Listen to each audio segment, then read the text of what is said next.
Hi, I'm Brent Durand. Welcome to the 2-minute tutorial. Today we're going to talk about maintaining our underwater camera housings. And the same principles apply whether you have a DSLR, a mirrorless, a compact camera, or even a GoPro in a housing, because we've got a lot of buttons and we've also got ports that have O-rings and any opening that has an O-ring that we need to maintain.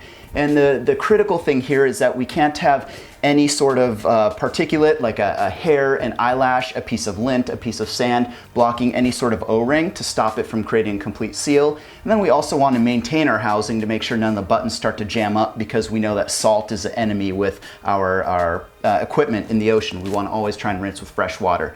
So there's 2 times to work on our housing, once before the dive and once after the dive.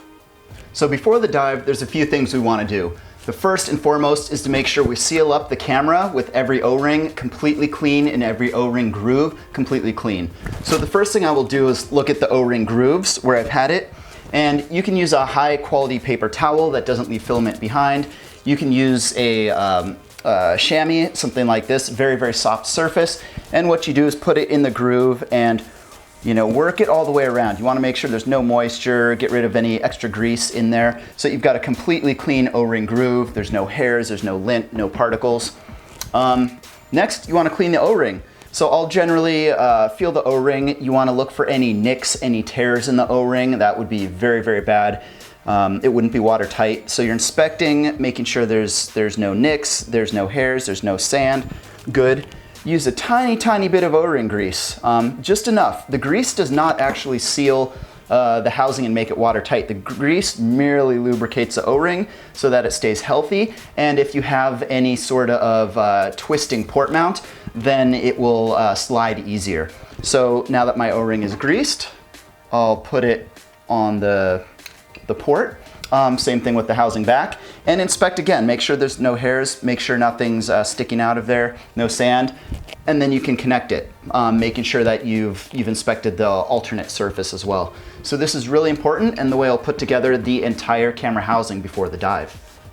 So after the dive, maintenance is fairly simple as well. We want to get everything as clean as possible and also work all the salt water out of all of the buttons. So we always want to rinse in fresh water, preferably as soon as possible, and then we will start to exercise the buttons. We're going to push in the buttons and work that fresh water through in behind the button cap, in where the spring is and the piston, and on anything on the outside of the O-ring, and flush that salt water out of there, because then that will keep any corrosion and any buildup from happening, keep our buttons working as good as new. And once we have the housing out of the water, we also want to push the buttons again to work that fresh water back out and let the area behind the buttons dry out, and the knobs, so that they can dry without that salt water. Sometimes resorts will have an air blower, which is great. It'll blow the air out, or you can actually blow it with your breath. Thanks for watching. Hope this was helpful. If you have any questions, feel free to email me at brent@brentdurand.com or go to tutorials.brentdurand.com to see the rest of the series. Thanks.